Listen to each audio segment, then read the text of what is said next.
Welcome to In My Backyard. I am so happy that you're here today because we have a wonderful guest. His name is Kirk Webster. He is a beekeeper from the Middlebury, Vermont area. And I think I have heard about you forever, ever since I really began beekeeping. There's certain people that come into our lives that you just don't forget. And so, Kirk, I don't mean to embarrass you, but you, Mike Palmer, even, Plainfield. Troy Hall. Troy Hall. I mean, I know he hasn't been doing it quite so long, but there's certain people that I really respect in the beekeeping field because I believe in the way that you keep bees, and that has really made a difference to me. There's people that do things because that's what they read in a book or that's what they were told to do, and I really admire people that take a stand to do what they think is right. And as beekeepers, we all do things differently anyway. But anyway, I just wanted to say that I'm really happy that you're here today. Well, thanks. It's my pleasure. Good. Yeah. I know that you didn't just wake up and say, hey, I'm going to be a beekeeper. It happened a long time ago. And I think it kind of happened backwards in a sense because a friend of yours gave you a book on beekeeping. Yeah, I was... I always loved the outdoors, but I grew up in the suburbs in New Jersey, and by the time I got to high school, I was really desperate to find something else. I was able to finish high school up here in Vermont, and my junior year, during the winter, I hurt my leg pretty badly in a toboggan crash, so I was hobbling around. I couldn't ski or do the things I usually did. And I don't even remember who it was, but somebody loaned me a book about bees, just thought I might be interested in that. And I just started reading it, and it just took off from there. Isn't it amazing? Then that spring, when I was back visiting my folks in New Jersey, I sought out a local beekeeper there who actually, again, was a very serendipitous meeting, and, turned out to be my first mentor, really, just an extraordinary man named Myron Cermak, who lived in Saddle River, New Jersey. He had come to New York from the Ukraine in 1913, before World War I and the Russian Revolution.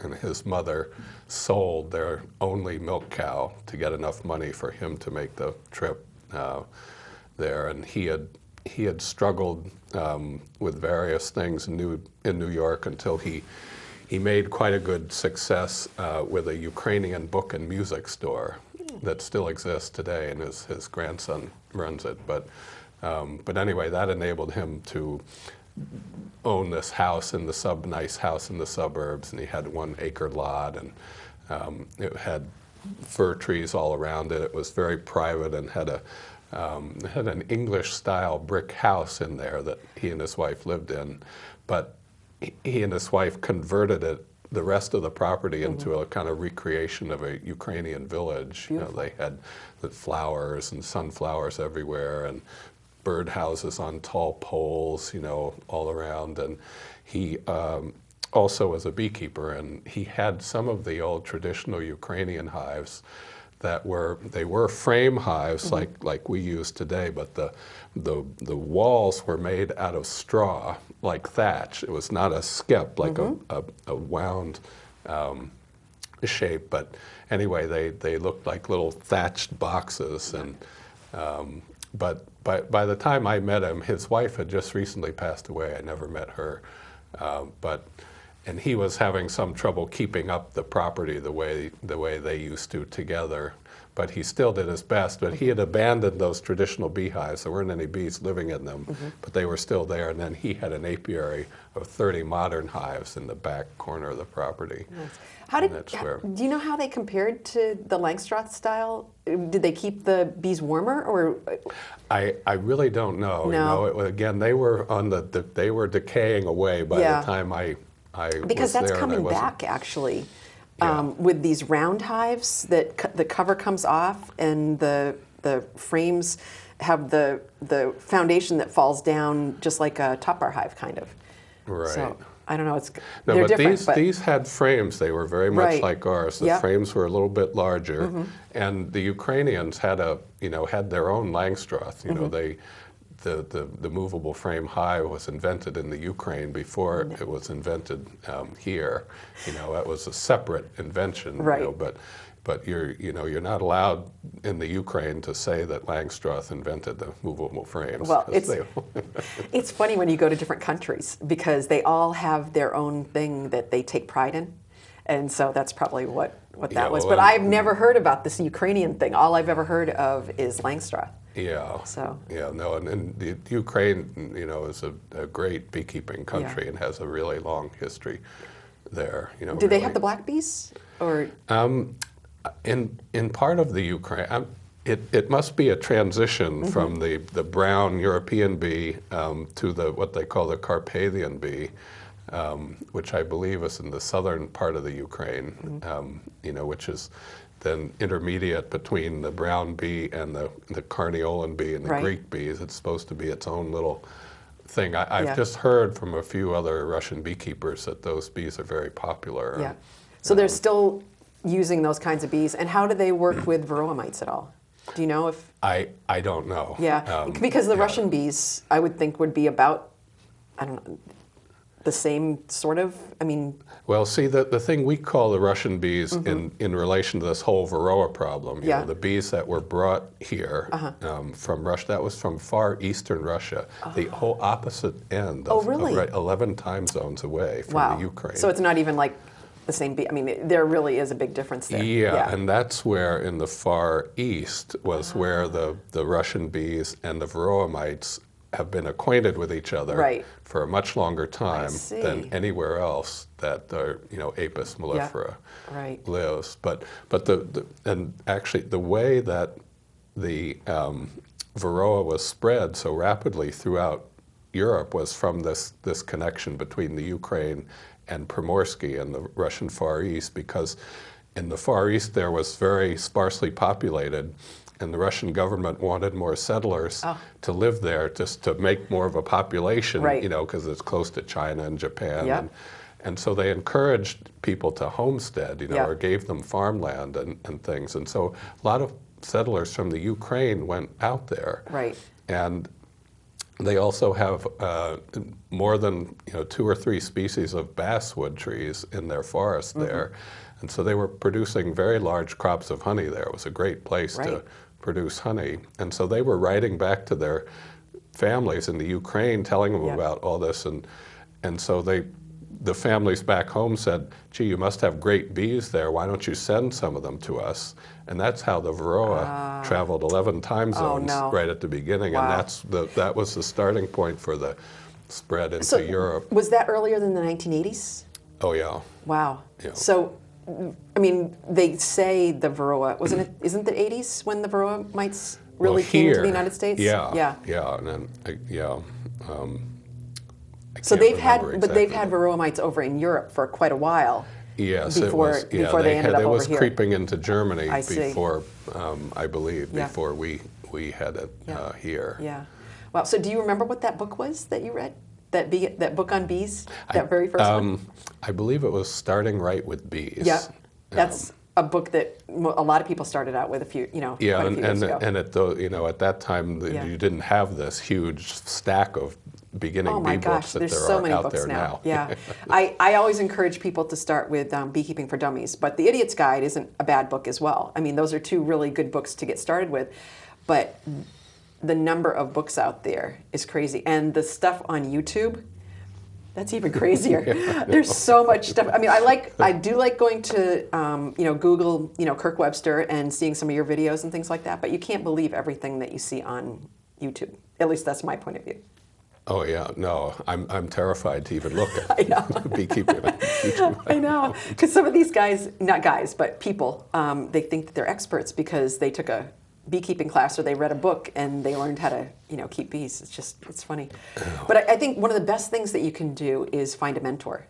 And you've had some pretty good mentors through your life. I think we were trying to figure it out. I think you've been a beekeeper for over 10, 15, 20, 25, 30, 35, 40, 45 years possibly? Yeah, somewhere in there. So who were some of your mentors? Well, again, I started with Myron, and Myron taught me the basics of just how to use the tools and the equipment and what was inside the hive, and it was a wonderful introduction. And he was still in quite good health, when I knew him. But he was getting older, and it was hard for him to lift the boxes. So I would just be there, right there with him, all the time. Whenever I was at home, visiting my folks, I would always just get on my bike and ride over there, and see well, I mean, how it was a win-win for both of you, because you didn't realize how much you were learning, but what an opportunity. Oh yeah, no, it was great, and and just as a little aside, our normal work day would be I'd show up at 9 o'clock. And we go out to the bee yard, or sometimes I'd help him in the garden, or whatever he wanted to do. And 12 o'clock would come, he'd say, "Okay, time for lunch." And so we march back to the house. Yeah. He says, "You sit down and rest." and he's, what, 80 years old? He's in his 80s, he says. And he would fix lunch for us, which was usually like a boiled egg and some vegetables from his garden. That's great. And we would, but then I would sit there and listen to, and then he would start talking about the old days in the Ukraine, when living in the houses with only candles, for light, and the giant masonry stoves that even the poorest houses had that were big enough for people to sleep on them. Oxen and horses were the only, my eyes would be just, bugging out of my head, Listening to these stories, I mean, it makes your life much more rich, just listening to what he had to say, I'm sure. Oh, yeah, it was just incredible for me, at that time. And then he was the one, I mean, after, I'd known him for a couple years, I'd, help him whenever I could, and then one day we were eating lunch and he says, "Kirk, you need to seek your fortune in bees." So he's the one that's got you started, in the back of your mind. Yeah, I didn't really let it register, at that time. But he says, "You should go and work for Charlie Mraz in Middlebury, Vermont, who was a Czech. His family were Czech immigrants." So they knew each other? He knew of him. I don't know. I'm not sure if he even really met him in person, but he knew of Charlie. And, and it just a few years later, it turned out I hitchhiked up to Middlebury and just showed up on Charlie's doorstep, and asked him if I could work for him the following year. I was going to have one more year of high school, and I asked him if I could work for him when after I graduated. And so that was Saturday I arrived, and so he says, "Okay, come, you can sleep on the porch here, and tomorrow you're going with me to the Queen Yard." All right. And so, Charlie was, at that time, he was starting to have trouble with his heart. He had rheumatic fever when he was a young man and damaged his heart. And his wife didn't like him to go to work by himself. And of course, he had his regular employees during the week, but on the weekend they were off. And so I was assigned that next day to go with him. So I got to spend the day with him, and that's the first time I ever saw, catching queen bees and putting out queen cells, and and I just held the smoker for him and did things, and we went through the whole day, and then we were riding back on the way back, and he says, "Well, did you get stung?" And I said, "Gee, no, I didn't." He says, "Oh, that's a bad sign."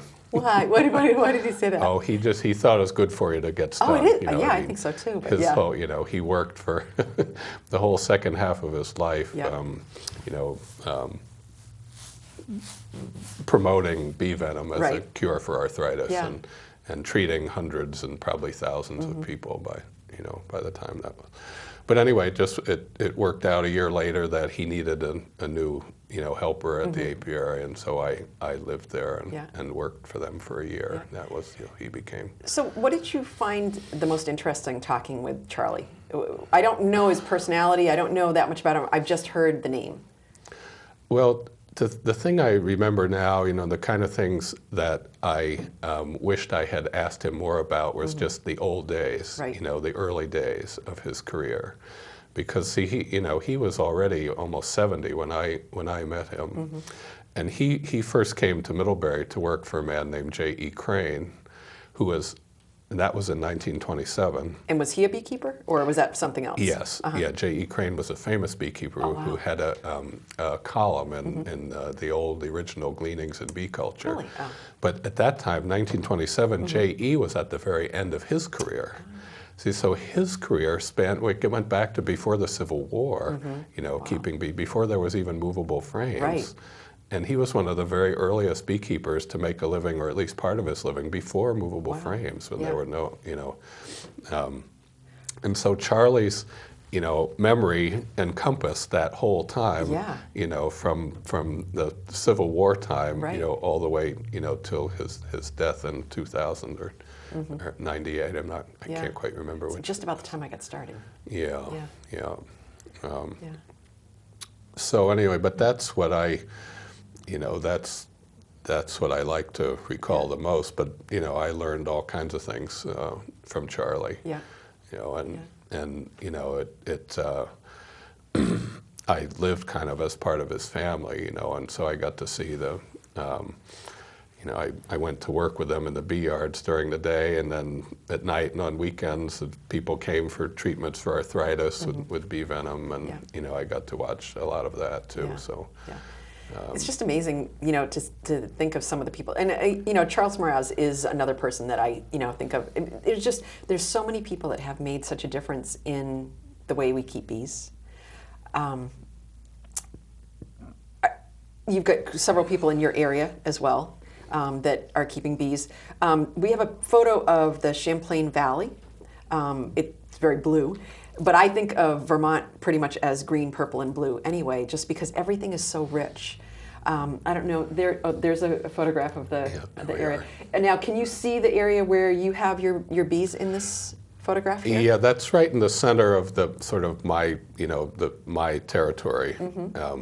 That's looking from the top of Snake Mountain through quite, a good chunk of Addison County. You can see the ribbon of water is Lake Champlain in the distance, and the Adirondacks in the background there. When I think of it's really like a little piece of Wisconsin that got broken off and stuck in between Lake Champlain and the Green Mountains. There's nothing else like it in Vermont anywhere. What is a lot of your forage up in that area? Well, the crop comes mostly from the different clovers, alfalfa, bird's foot trefoil, purple vetch, and then the basswood tree.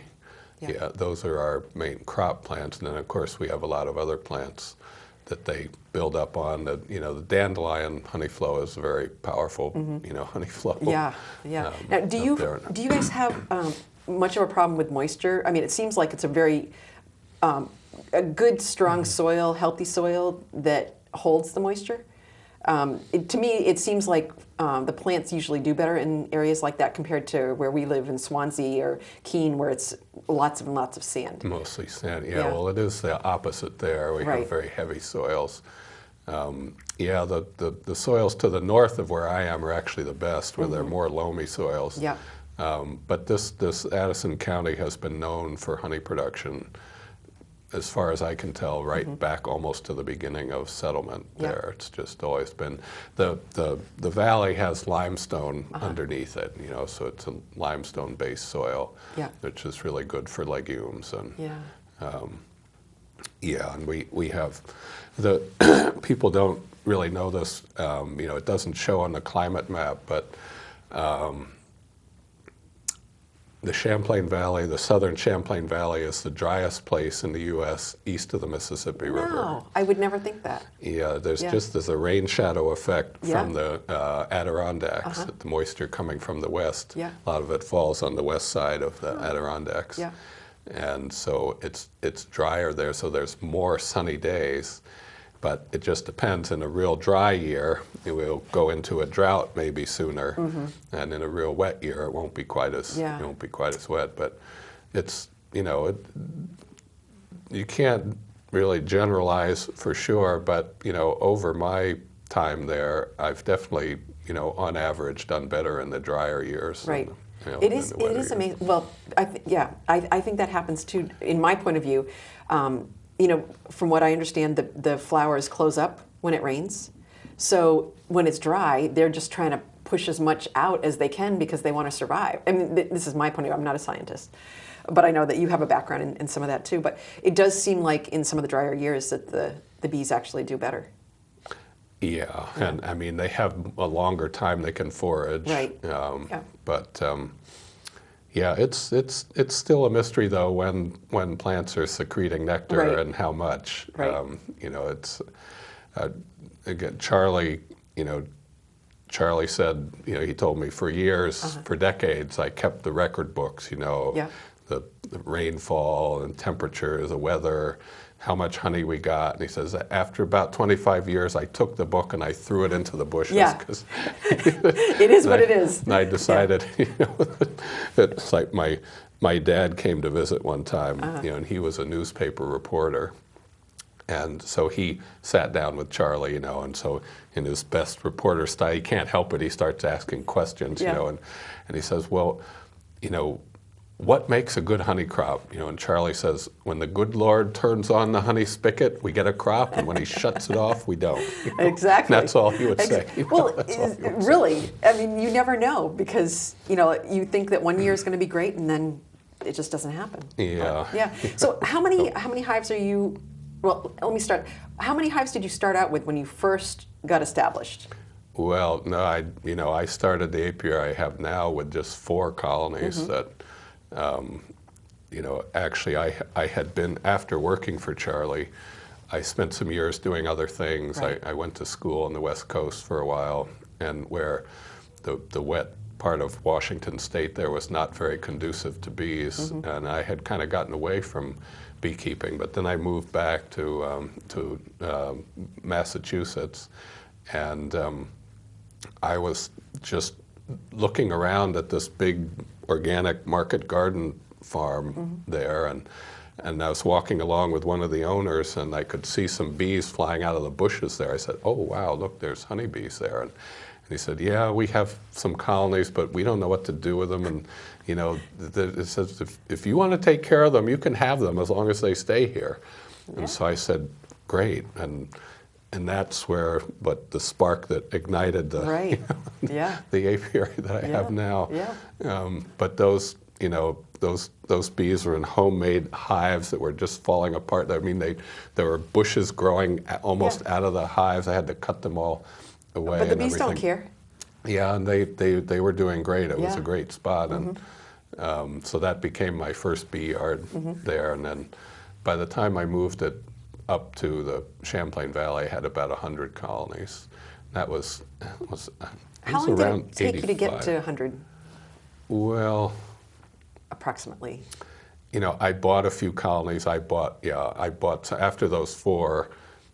I bought 10, a few on the, from the local paper I found. Then I bought 10 nukes from one, and then I bought 30 nukes from another beekeeper in New York State. Yeah. So I bought them, but I started propagating them right away, and that's what I was interested in, raising queen bees. And so right from the beginning, I incorporated that in, which was something that most beekeepers in the Northeast didn't do back then. Right. We just depended completely on queens from the south. Right, right. And that's what we're trying to get away from a little bit now. We're going to do another show that we're going to continue this conversation. But I just wanted to just touch upon what your philosophy is on bees and how we should be keeping them. We only have a couple more minutes on this show, but we will be coming back with another show. But what is your philosophy on bees and anybody that's getting started in beekeeping? Yeah, well, that's the problem now with getting started. See, I've worked, almost the entire time since '02, really focused on how to keep the bees without using any treatments. But that's something that I can do as a commercial beekeeper. I have a whole population of bees. Yeah, you have more than one hive in I can your have yard. a breeding program. I have hundreds of colonies, and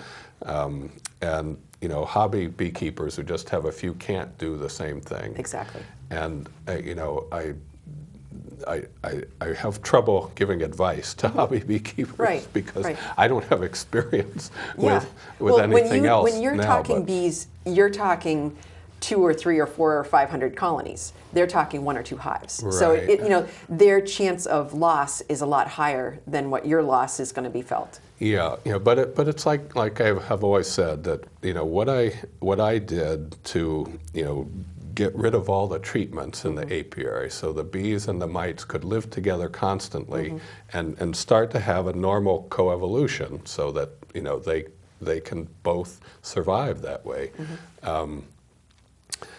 It is not is not open to the breeding part is not possible by hobby beekeepers. Right. But the other half of it is management things. Right. Which of which the main thing is making summer nukes and overwintering these nukes as a small colony for their first winter. Right. And that's what we're going to touch upon. We only have about a minute left on this show, but that's what we're going to touch upon on the next show. Because I want people to understand that they don't really need to purchase bees all the time, and that there's things that they can do by starting double nukes or starting smaller colonies, and that's what I want to really focus on. So we'll be back with you in just a moment, okay? So today you've been in my backyard with Kirk Webster and Jody Turner, and we're going to talk a little bit more about ways that you can keep bees, what bees look like, what's in the hive, and some of the things that Kirk does at his apiary. I know it's a little bit different than what you're going to be used to if you are a beekeeper or if you're getting started with beekeeping, because his is a much larger scale. I think he actually has more like 1,000 hives or colonies when you really consider it. So I hope that you'll stay with us and join us again on our next program. It's also going to be respecting bees, but I think it's just something that we all have to think about. So in my backyard, what I want people to do is I want you to love life, live well, and be grateful. So we'll see you again soon.